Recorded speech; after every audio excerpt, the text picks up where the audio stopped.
오늘 우리에게 주신 하나님의 말씀은 에스겔 12장 1절부터 20절 말씀입니다. 또 여호와의 말씀이 내게 임하여 이르시되 인자야 내가 반역하는 족속 중에 거주하는도다. 그들은 볼 눈이 있어도 보지 아니하고 들을 귀가 있어도 듣지 아니하나니 그들이 반역하는 족속임이라. 인자야 너는 포로의 행장을 꾸리고 낮에 그들의 목전에서 끌려가라. 내가 내 처소를 다른 곳으로 옮기는 것을 그들이 보면 비록 반역하는 족속이라도 혹 생각이 있으리라. 너는 낮에 그들의 목전에서 내 포로의 행장을 밖에 내놓기를 끌려가는 포로의 행장같이 하고 저물 때에 너는 그들의 목전에서 밖으로 나가기를 포로가 되어 가는 자같이 하라. 너는 그들의 목전에서 성벽을 뚫고 그리로 따라 옮기되 캄캄할 때에 그들의 목전에서 어깨에 메고 나가며 얼굴을 가리고 땅을 보지 말지어다. 이는 내가 너를 세워 이스라엘 족속에게 징조가 되게 함이라 하시기로 내가 그 명령대로 행하여 낮에 나의 행장을 끌려가는 포로의 행장같이 내놓고 저물 때에 내 손으로 성벽을 뚫고 캄캄할 때에 행장을 내다가 그들의 목전에서 어깨에 메고 나가니라. 이튿날 아침에 여호와의 말씀이 또 내게 임하여 이르시되 인자야 이스라엘 족속 곧 반역하는 족속이 내게 묻기를 무엇을 하느냐 하지 아니하더냐. 너는 그들에게 말하기를 주 여호와의 말씀이 이것은 예루살렘 왕과 그 가운데에 있는 이스라엘 온 족속에 대한 묵시라 하셨다 하고 또 말하기를 나는 너희 징조라. 내가 행한 대로 그들도 포로로 사로잡혀 가리라. 무리가 성벽을 뚫고 행장을 그리로 가지고 나가고 그 중에 왕은 어두울 때에 어깨에 행장을 메고 나가며 눈으로 땅을 보지 아니하려고 자기 얼굴을 가리리라 하라. 내가 또 내 그물을 그의 위에 치고 내 올물에 걸리게 하여 그를 끌고 갈대아 땅 바벨론에 이르리니 그가 거기에서 죽으려니와 그 땅을 보지 못하리라. 내가 그 호위하는 자와 부대들을 다 사방으로 흩고 또 그 뒤를 따라 칼을 빼리라. 내가 그들을 이방인 가운데로 흩으며 여러 나라 가운데에 해친 후에야 내가 여호와인 줄을 그들이 알리라. 그러나 내가 그중 몇 사람을 남겨 칼과 기근과 전염병에서 벗어나게 하여 그들이 이르는 이방인 가운데에서 자기의 모든 가증한 일을 자백하게 하리니 내가 여호와인 줄을 그들이 알리라. 여호와의 말씀이 또 내게 임하여 이르시되 인자야 너는 떨면서 내 음식을 먹고 놀라고 근심하면서 내 물을 마시며 이 땅 백성에게 말하되 주 여호와께서 예루살렘 주민과 이스라엘 땅에 대하여 이르시기를 그들이 근심하면서 그 음식을 먹으며 놀라면서 그 물을 마실 것은 이 땅의 모든 주민의 포악으로 말미암아 땅에 가득한 것이 황폐하게 됨이라. 사람이 거주하는 성읍들이 황폐하며 땅이 적막하리니 내가 여호와인 줄을 너희가 알리라 하셨다 하라. 아멘. 할렐루야.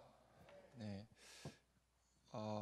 올라오기 전에 아래에서 찬양하는데 여러분들의 박수 소리를 듣자마자 소름이 쫙 몇 번이나 끼치더라고요. 하나님께서 기뻐하시겠다 라는 마음이 들었습니다. 오늘 예배를 하나님께서 기뻐하시고 받으시는 예배가 될 줄 믿습니다. 네, 하나님 살아계십니다. 우리는 지금 에스겔 말씀 함께 나누고 있죠. 오늘 네 번째 시간인데요, 지금까지의 말씀 함께 정리해 보겠습니다. 에스겔은 제사장이자 선지자였습니다. 에스겔의 이름 뜻 여호와께서 강하게 하신다. 네, 다 알고 계시죠? 네, 핵심 문장 내가 여호와인 줄을 너희가 알리라. 역사적 배경 볼게요. 다 아시겠지만 한번 훑어볼게요. 북이스라엘과 남유다로 갈라진 이스라엘은 이방 민족에게 이렇게 멸망을 당합니다. 북이스라엘은 누구에게? 그렇죠, 아스르에게. 남유다는 바벨론에게. 바벨론은 세 번에 걸쳐서 남유다를 침공합니다. 그래서 첫 번째 1차 침공 때에 누가 끌려갔죠? 다니엘이 끌려갔고, 두 번째 침공 때는 여호야킨 왕과 권세 있는 자와 지도자와 제사장 에스겔이 끌려갑니다. 따라서 에스겔은 바벨론의 포로죠.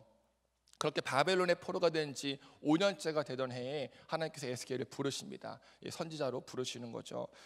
그의 사명, 남유다가 완전히 멸망당할 것을 선포하라. 이것이 에스겔의 사명이었습니다. 그럼 하나님께서 에스겔에게 사명을 주실 때에 가장 먼저 하신 일이 뭐냐? 네 마리의 생물과 네 개의 바퀴 환상을 보여주시면서 하나님이 어떤 분이신지를 알려주세요. 여러분, 하나님 어떤 분이시죠? 네, 읽으시면 돼요. 하나님 어떤 분이시죠? 만왕의 왕, 거룩한 용사, 심판자, 어디에나 계시고 못할 것이 없으신 분, 그리고 공급자이십니다. 할렐루야. 네, 믿으십니까? 하나님 이런 분이신 거 믿으세요? 네, 이렇게 하나님이 어떤 분이신지를 아는 사람은 선지자와 파수꾼의 사명을 감당합니다. 따라서 우리는 하나님을 알고 그 사명을 감당해야 합니다. 이렇게 환상을 본 에스겔은 하나님께서 시키신 첫 번째 사명을 받습니다. 그게 뭐냐? 네 가지 기괴한 그 상징의 행위, 표적, 퍼포먼스를 하는 거죠. 첫 번째, 토판으로 예루살렘 성을 쌓기. 두 번째, 430일 동안 누워있기. 그렇죠? 세 번째, 부정한 떡. 어떤 걸로 구운 떡이라고 했죠? 원래는 인분이었는데 하나님 그거만큼은 안 돼, 소똥으로 구워 먹었죠. 네 번째, 자신의 머리털과 수염을 자르기. 그럼 이 네 가지의 퍼포먼스를 시키신 이유가 뭘까? 이스라엘 백성들을 향한 하나님 아버지의 마음을 전하기 위해서입니다. 그 마음을 전하기 위한 가장 고귀한 퍼포먼스는 뭐라고 했죠? 예수 그리스도의 성육신과 십자가 사건. 따라서 우리는 하나님 아버지의 마음을 알아야 합니다. 그리고 지난주에는 Why라는 제목으로 세 번째 말씀을 나누었죠. 하나님께서 에스겔의 환상 중에 예루살렘 성전으로 이렇게 교회로 이끄시는데, 에스겔이 그 성전에서 본 것이 뭐냐? 우상 숭배하는 이스라엘과 장로 70명이에요. 그 성전에서, 교회에서 우상을 숭배하는 이스라엘 백성들과 장로 70명의 모습을 목격했습니다. 에스겔이요. 하나님께서는 우상 숭배하는 그들에게 벌을 주시겠다고 말씀하세요. 하지만 반대로 우상 숭배하는 것에 회개하고 슬퍼하는 사람들도 있었습니다. 하나님께서는 그들을 반드시 살리시겠다라고 약속하시죠. 따라서 우리는 우상 숭배하는 세상의 모습에 길들여지지 않고 하나님께서 창조하신 원래 모습대로 살아야 합니다. 간절히 원하는 것은 저와 여러분들은 하나님이 어떤 분이신지를 분명히 알고 하나님 마음을 깨닫고 세상에 길들여지지 않는 거룩한 성도가 되기를 간절히 축원합니다. 자, 아멘 크게 하셔야죠. 여기까지는 지난 3주간의 내용입니다. 에스겔 참 쉽지 않습니다. 그렇죠? 여러분 큐티 하시다가 많이 시험 드시죠? 큐티는 안 하시나요? 네. 오늘 말씀, 큐티 말씀 뭐예요? 네, 알겠습니다. 자, 아주 말씀을 읽으면 읽을수록, 이 에스겔 말씀을 읽으면 읽을수록 이 시대의 흐름과 너무나 비슷한 거예요. 저는 정말 소름이 몇 번이나 끼쳤는지 모릅니다. 반드시 선포해야 할 말씀입니다. 저는 오늘 선포되어지는 말씀 가운데 성령 하나님께서 임재하시고 역사하실 줄 믿습니다. 그래서 이 말씀이 우리의, 저와 여러분들의 마음과 삶을 변화시키고 더 나아가 우리 젊은이 교회가 다음 세대의 표본이 될 줄 믿습니다. 오늘 말씀 어렵지 않아요. 쉽습니다. 간단해요. 하나님께서 에스겔에게 그 네 가지 퍼포먼스를 시킨 것처럼 이번에 또 시키세요. 이번엔 두 가지입니다. 퍼포먼스, 상징의 행위를 시키시는데 그 중에 첫 번째 퍼포먼스는 뭐냐? 3절 읽어보죠. 시작. 그러므로 너 사람아, 그들이 보는 앞에서 포로로 끌려가는 사람처럼 대낮에 짐을 싸가지고 길을 떠나거라. 그들이 보는 앞에서 포로로 끌려가는 것처럼 내가 살고 있는 그곳에서 다른 곳으로 떠나가거라. 자, 여러분, 하나님께서 에스겔에게 시키신 첫 번째 퍼포먼스는 뭐냐? 상징적 행위는 뭐냐? 포로로 끌려가는 모습을 보여주는 거예요. 포로로 끌려가는 모습. 이 군대를 다녀오신 분들, 휴가 나오신 분들, 앞으로 가실 분들은 다 알아야 되고 아시겠지만, 훈련할 때 소위 파스트 페이스라는 거예요. 파스트 페이스, 안다손. 다들 미필인가 봐요. 자, 파스트 페이스라고 있는데 사진 보이시죠? 네.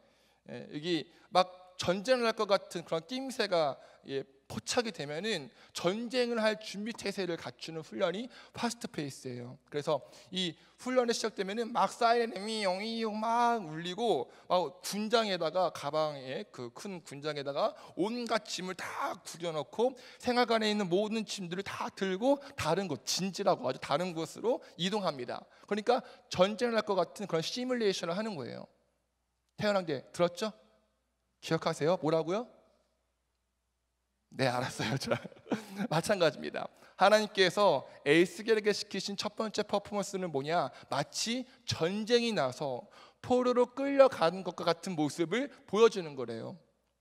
자, 말씀 보죠. 어떻게 보여주느냐? 낮에는 온갖 짐을 다 가방에 넣으래요. 파스트 패스 가방에 넣으래요. 그리고 집 안에 있는 살림살이를 다 집 밖에다 내놓으랍니다.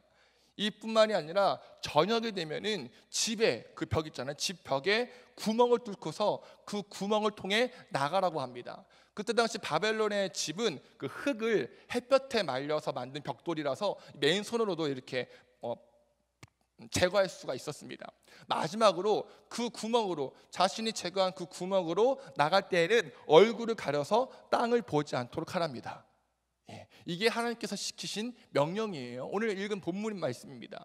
에스겔은 이 명령에 순종했죠. 우리 7절 읽어보겠습니다. 시작. 그래서 나는 명령대로 포로로 잡혀갈 사람처럼 대낮에 내 짐들을 모두 싸서 밖으로 내놓았다. 그리고 저녁에는 손으로 벽에 구멍을 뚫고 사람들이 보는 앞에서 내 짐을 어깨에 메고 밖으로 나갔다. 네, 그렇죠. 에스겔에 순종했습니다. 그 하나님께서 시키신 이 두 번째 퍼포먼스는 뭐냐? 18절을 보면은 에스겔아, 너는 음식을 먹을 때, 밥을 먹을 때에 떨면서 먹으래요. 떨면서. 물을 마실 때는 놀라고 근심하면서 마셔야 된대요. 그렇게 명령하시는 거예요. 여러분, 우리가 사는 게 더럽고 치사해도 밥 먹을 때만큼은 마음 편하게 먹어야 되잖아요. 그렇죠? 밥 먹을 때 개도 안 건드리는데 지금 에스겔은 떨면서 음식을 먹어야 돼요. 막 연기 잘하죠. 놀란 가슴으로 걱정하는 마음으로 물을 마셔야 되고요. 이렇게 이게 얼마나 고통스러워요. 그렇죠? 분명히 체했을 겁니다. 손 따야 돼요. 하지만 에스겔은 이러한 명령에도 순종했습니다. 그런데 여러분, 말씀을 잘 보세요. 하나님께서 에스겔에게 이 두 가지 퍼포먼스를 명령하실 때에는 전제 조건이 있었어요. 그게 뭐냐? 그들이 눈으로 볼 때 해야 했습니다.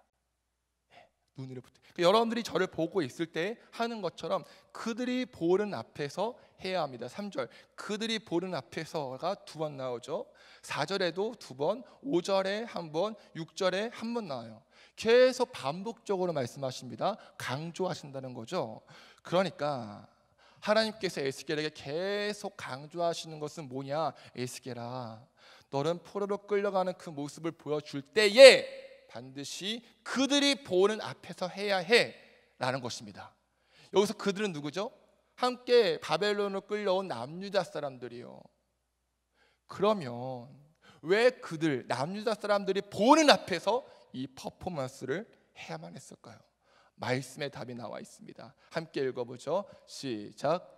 인자야, 내가 반역하는 족속 중에 거주하는도다. 그들은 볼 눈이 있어도 보지 아니하고 들을 귀가 있어도 듣지 아니하나니 그들은 반역하는 족속임이라. 인자야, 너는 포로의 행장을 꾸리고 낮에 그들의 목전에서 끌려가라. 내가 내 처소를 다른 곳으로 옮기는 것을 그들이 보면 비록 반역하는 족속이라도 혹 생각이 있으리라. 네, 잘 들어보세요. 하나님께서 말씀하시죠. 너는 반역하는 사람들과 함께 살고 있다고요. 여기서 반역이란 히브리어 메리예요. 메리. 개 이름 아니고요. 메리인데 의도적으로 상대방을 경멸하거나 무시하는 태도, 이게 메리입니다. 그러니까 남유다 사람들은 하나님을 의도적으로 경멸했고 무시했다는 거예요. 그들은 눈이 있었지만 보지 않았고 귀가 있었지만 듣지 않았습니다. 거꾸로 말하면 그들이 보고 싶은 것만 봤고 듣고 싶은 것만 들었다는 거죠. 이게 반역입니다. 메리예요. 중요한 건 이 반역하는 남유다 사람들 앞에서 퍼포먼스를 하랍니다. 왜냐? 3절. 비록 반역하는 족속이라도 혹 생각이 있으리라 라고 말씀하셨거든요. 여기서 생각이 있으리라 라는 말은요, 히브리어 라예요. 라에서 비롯되었는데 어떤 사물을 주의 깊게 보다 라는 뜻이에요. 그러니까 에스겔이 하는 그런 퍼포먼스, 기이한 행동을 유심히 보고서 도대체 무슨 의도로 그러는지 깊이 생각해 본다는 거죠. 정리하면 비록 반역하는 사람들, 하나님을 의도적으로 경멸하고 무시하는 사람이라 할지라도 에스겔이 하는 그 퍼포먼스를 봤을 때 생각이 있다면 회개할지도 몰라. 생각이 있다면 회개할지도 몰라라는 말이에요. 여러분, 저는 이 말씀을 준비하면서 이 구절이 눈에 확 들어왔습니다. 비록 반역하는 족속이라도 혹 생각이 있으리라. 우리가 보통 친구랑 대화할 때에 야, 얘는 생각이 있는 거야 없는 거야, 이런 말을 종종 합니다. 야, 생각이 있다면 그렇게 말하면 안 되지, 또는 생각이 있다면 그렇게 해야 해 라고 말해요. 그러니까 사람은 생각이 있어야 한다는 거죠. 모두가 그걸 알고 있고 생각이 없는 사람을 싫어합니다. 얘는 생각이 없어.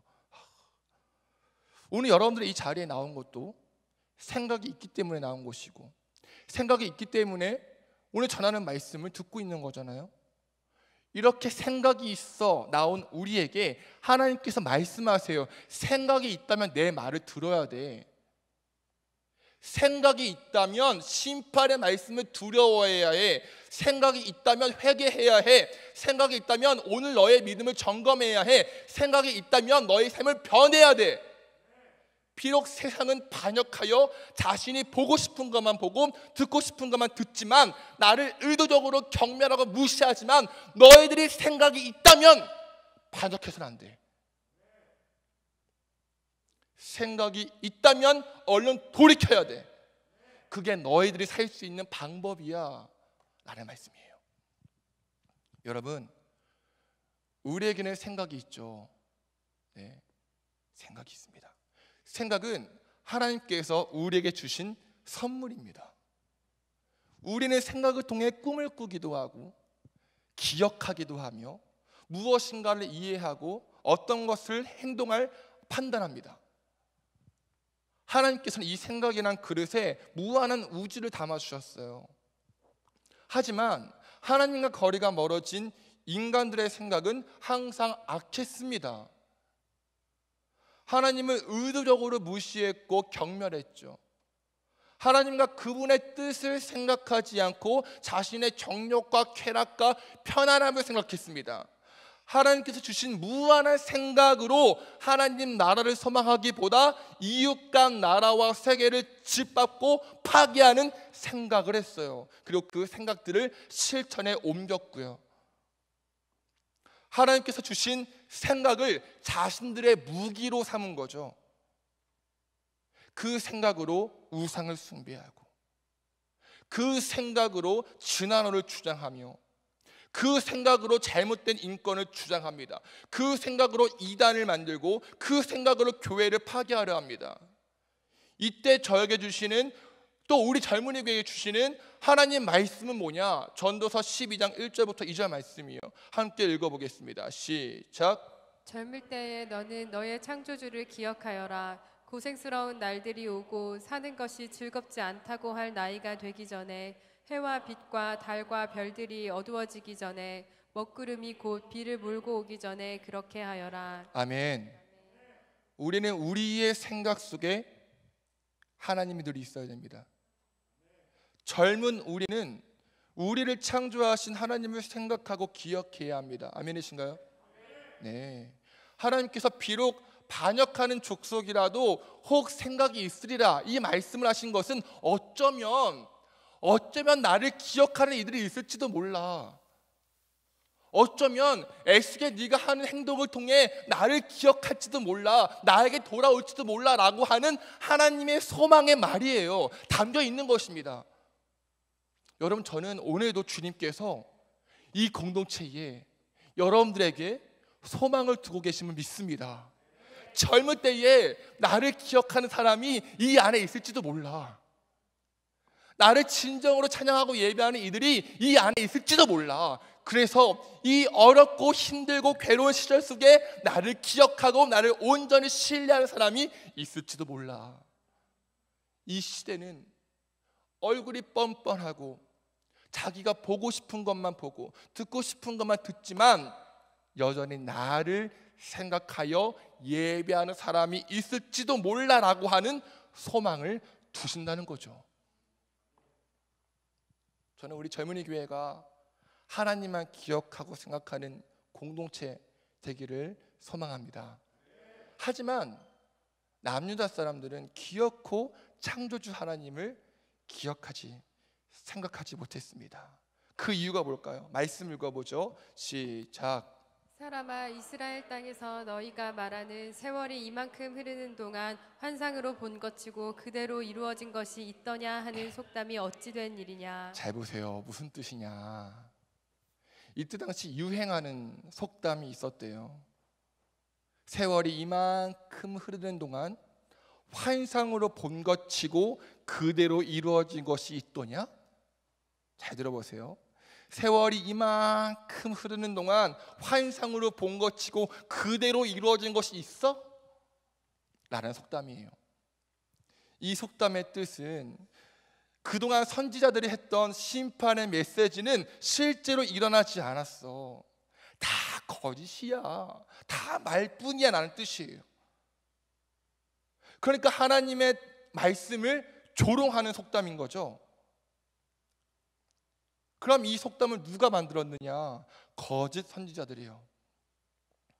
거짓 선지자가 하나님 심판의 메시지는 다 거짓이야. 심판은 없어. 말도 안 돼. 실제로 이루어지지 않아 라는 조롱 섞인 속담을 만들었습니다. 그들은 도리어 사람들이 듣기 좋아하는 메시지, 평안의 메시지만 전했어요. 중요한 건 뭐냐? 남유다 사람들이 에스겔의 심판의 메시지를 그 귀를 기울이지 않고 거짓 선지자의 평안의 메시지만 들었다는 겁니다. 여러분, 저는 이 말씀을 읽으면서 어쩜 지금 우리가 살고 있는 세상과 비슷한지, 사람들의 심판의 메시지에 귀를 기울이지 않아요. 심판이 있다는 것을 두려워하지 않습니다. 고개 드세요. 저 멀리 있는 일이거나 일어나지 않을 거라고 생각합니다. 교회에서도 심판의 메시지 잘 전하지 않아요. 둘러댑니다. 먼저 그의 나라와 그의 의를 구하기보다 자신의 나라와 자신의 의를 구하는데 급급합니다. 나 먹고 사는 것이 중요해요. 심판, 지옥, 구원, 영생 그런 거 중요하지 않아요. 도리어 이 시대는 심판이 없다는 것에 귀를 기울입니다. 오늘을 즐겨. 너의 인생은 너야. 너의 인생의 주일은 너야. 네가 하고 싶은 대로 해. 네 인생이 중요해. 하나님은 사랑의 하나님이야. 용서의 하나님이야. 복 주시는 하나님이야. 물질의 하나님이야. 명예의 하나님이야. 성공의 하나님이야 라만 좋아합니다. 기복신앙. 세상의 가치와 잣대로 자신의 인생을 조정합니다. 십자가는 없어요. 희생은 없습니다. 섬김은 없어요. 거짓 선지자가 내 안에서 기생충처럼 살고 있습니다. 그럼 질문이요. 사람들은 왜 이 땅에 심판이 오지 않을 거라고 확신할까요? 왜냐하면 하나님께서 그들의 죄악에 대해 즉각적으로 심판하지 않으셨기 때문이에요. 하나님께서는 우리가 회개하기를 기다리시면서 가능한 한 오래 참으시는데, 오래 참으신다는 것을 심판하지 않는다, 심판은 없다라는 것으로 착각합니다. 그래서 계속 죄를 짓고 죄에 대해서 무감각합니다. 하나님 심판을 두려워하지 않아요. 먼 이야기로 생각합니다. 그래서 바울은 로마서에서 이렇게 말합니다. 함께 읽어볼까요? 시작. 하나님께서 인자하심을 베푸셔서 사람을 인도하여 회개하게 하신다는 것을 알지 못하고 오히려 하나님의 풍성하신 인자하심과 관용하심과 오래 참으심을 업신여기기까지 한다니 될 말입니까? 그런 사람은 완고한 마음과 회개하지 않는 마음을 가지고 있으므로 하나님께서 진노를 터뜨려 의로운 심판을 하실 그날을 앞에 두고 자기가 받을 진노를 스스로 쌓아 올리고 있습니다. 아멘. 그러면 이거 말씀 무서워하셔야 돼요. 고개 드시고요. 만약 이 시간에 예수님 오셔서 심판하신다면 여러분 자신 있나요? 오늘 이 시간 다시 한번 선포합니다. 지금 당장 심판이 없는 것은 하나님의 풍성하신 인자와 관용과 오래 참으심 때문입니다. 아멘이신가요? 이건 심판은 없다, 심판은 거짓이야, 나중에 라고 착각하거나 멸시해서는 안 돼요. 계속 죄를 지어서는 안 됩니다. 평안의 메시지만 좋아해서는 안 돼요. 좋아하는 말씀만, 위로되는 말씀만. 오늘 아침에 하루가 시작됐을 때 말씀 폈는데 심판의 말씀이야, 닫아버려. 그러면 안 되고요. 위로되는 말씀이야, 할렐루야. 안 된다고요. 물론 반대로 몇 월 며칠 곧 심판이 옵니다라는 이단의 경계도, 그런 가르침도 경계해야 되고, 기도 안에 짱 박혀갖고 가정과 직장 다 버리는 것도 경계해야죠. 불안해하고 동요되는 것도 조심해야 합니다. 하지만 우리는 반드시 생각하고 기억해야 합니다. 뭘요? 하나님의 심판, 하나님 말씀은 반드시 이루어진다고요. 여러분 아멘 하셔야 돼요. 그러므로 너는 그들에게 말하여라. 주 여호와의 말씀이다. 나의 말은 하나라도 더 이상 미뤄지지 않을 것이다. 내가 한 말은 반드시 이루어질 것이다. 할렐루야. 예수님도 말씀하세요. 내가 진정으로 너희에게 말한다. 천지가 없어지기 전에는 율법은 1.1획도 없어지지 않고 다 이루어질 것이다. 할렐루야. 여러분, 이 에스겔의 그 포로가 끌려가는 그 퍼포먼스 이루어졌습니다. 예레미야 52장을 보면요, 바벨론 군대가 예루살렘 성을 공격하자 시드기야 왕은 에스겔 했던 것처럼 어두운 밤에 그런 행장, 가방을 메고 도망을 갑니다. 그리고 예루살렘 백성들이 왕을 위해서 성벽을 다 뚫어요. 거기 사이로 시드기야 왕이 도망가다가 붙잡혀서 포로로 끌려갑니다. 이루어졌다고요. 그리고 남아있는 백성들은 근심과 절망 속에 떨면서 음식을 먹습니다. 하나님 말씀은 1.1획도 없어지지 않고 다 이루어집니다. 그럼 마지막으로 우리는 어떻게 해야 할까요? 내 안에 기생충처럼 살고 있는 거짓 선지자를 제거해야 합니다. 말씀 볼게요. 시작. 그러므로 나 주 하나님이 말한다. 너희가 헛된 것을 말하고 속이는 것을 보았기 때문에 내가 너희를 치겠다. 나 주 하나님의 말이다. 헛된 환상을 보고 속이는 점괘를 말하는 그 예언자들을 내가 직접 치겠다. 그들은 내 백성의 공회에 들어올 수도 없고 이스라엘 족속의 호적에 등록될 수도 없고 이스라엘 땅으로 들어갈 수도 없을 것이다. 그때야 비로소 너희는 내가 주 하나님인 줄 알게 될 것이다. 자, 하나님께서, 여러분 이게 글로만 읽으면 안 돼요. 이루어질 말씀이랍니다. 하나님께서 거짓 선지자들을 반드시 벌하신다고 약속하세요. 직접 치시겠대요. 그들의 하나님 백성의 명단에 적혀있지 않을 것이고 이스라엘의 호적에도 기록되지 않을 것이랍니다. 그 땅에 들어가지 못할 것이래요. 그때 하나님이 주 여호와임을 알게 된답니다. 무슨 말이죠? 반드시 이루어질 하나님 말씀과 심판을 생각하지 않고 심판은 없어, 그건 거짓이야 라는 생각으로 마냥 자신의 인생을 위해 살아간다면 심판당한다는 거죠.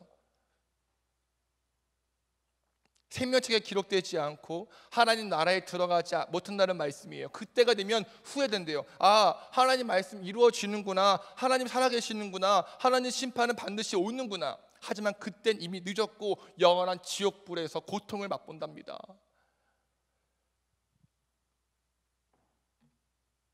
여러분, 코로나19가 장기화되면서 우리는 참 힘든 시간을 보내고 있습니다. 참 안타깝고 가슴이 아파요.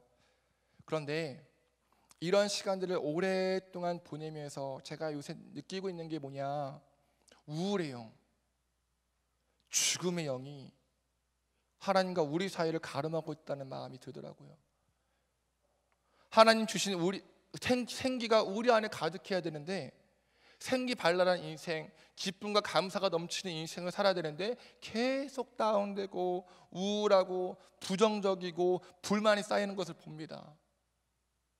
그걸 하나님 앞에 내려놓고 하나님께 해결받고 하나님 말씀을 더욱더 신뢰해야 되는데 하나님 말씀과 거리두기 해야 돼요. 내 안에 있는 거짓 선지자가 저 고기를 들어서 이렇게 속삭입니다. 야, 읽어봤자 소용없어.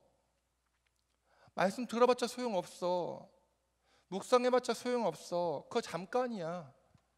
눈에 보이지 않잖아. 세상이 그렇게 만만한 줄 알아? 말씀대로 사는 거 어려워. 말씀 이루어지지 않아. 믿음과 삶은 별개야. 심판 없어. 그냥 편하게 살아. 결국 더 우울하고 메말라가고 내 지혜와 내 방법대로 인생을 살아갑니다. 이럴 때일수록 우리는 정말 정신을 바짝 차려야 됩니다. 만물이 가까이 왔으니, 만물이 마지막에 가까이 왔으니 정신을 차리고 근신하여 기도해야 합니다. 여러분, 우리가 생기발랄한 인생을 사는 비결이 뭐죠? 첫 번째, 하나님이 어떤 분이신지 생각해야 합니다. 두 번째, mind, 하나님 마음이 무엇인지 생각해야 하고요. 세 번째, wide, 내가 지금 무엇에 길들여지고 있는지 생각해야 합니다. 그리고 오늘 말씀, think, 어둡고 우울하고 안일한 나의 생각을 깨워야 합니다. 어떤 생각이 나를 지금 사로잡고 있는지를 생각해야 합니다. 내 생각을 생각해야 합니다. 여러분, 하나님 말씀을 살아있고 운동력이 있어. 좌우에 어떤 칼보다 더 예리하고 혼과 영과 및 골수와 관절을 쪼개기까지 하며 내 마음과 생각과 뜻을 감찰하신다는 거 믿으십니까? 네. 그렇다면 그 말씀으로 나의 생각을 쪼개어서 우울하고 정욕적이고 자기 중심적인 생활의 태도를 바꿔야 합니다. 생각이 있다면 하나님 말씀을 들었다면 그 은혜를 체험했다면 청년의 때에 하나님을 기억하고 회개하여 하나님 중심의 인생을 살아야 합니다. 할렐루야. 말씀을 정리합니다. 여러분, 우리 생각합시다. 생각이 있다면 생각합시다. 우리가 지금까지 지내온 것 주님의 은혜 때문이잖아요. 하나님 사랑 때문이잖아요. 이렇게 더럽고 추악한 나를 구원하신 예수 그리스도의 십자가 사랑 때문이잖아요. 그래서 이 자리에 왔잖아요. 그렇죠? 남들이 다 비판해도 여러분 이 자리에 왔잖아요. 왜요? 생각했으니까요. 하나님 앞에 우리의 모든 것을 내어놓고 하나님께 위로받고 세임 얻으려고 왔잖아요. 하나님 사랑해서 하나님 찬양하는 것이 기뻐서 이 자리에 왔잖아요. 우리가 아까 찬양했죠. 내게 허락하신 시련을 통해 그걸 이겨내면서 우리의 믿음이 더욱더 강하게 되었잖아요. 험한 산과 골짜기가 그런 시간들이 있었지만 그때 주님께서 나를 이끄셨잖아요. 생각나시나요? 기억하시나요? 내가 겪는 시험이 어렵고 힘겹지만 내 주님보다 크지 않다는 거 알잖아요. 경험했잖아요. 지금까지 이렇게 왔잖아요. 우리 그 사랑, 그 은혜, 그 능력 생각하자고요. 그리고 내 안에 있는 거짓 선지자 제거합시다. 하나님과 멀어지게 하는 하나님 말씀을 죽였어 이루어지지 않아 라는 그 거짓 선지자, 심판은 없다라고 말하는 거짓 선지자, 너 하고 싶은 대로 살라는 거짓 선지자, 십자가와 헌신과 섬김을 부정하는 거짓 선지자, 물질과 풍요만을 기대하게 하는 거짓 선지자, 그 모든 거짓 선지자들을 제거하고 성실하시고 신실하시고 반드시 이루어질 하나님 말씀만을 신뢰하는 저와 여러분들이 되기를 간절히 소망합니다. 여러분, 우리 생각합시다. 찬양하시겠습니다.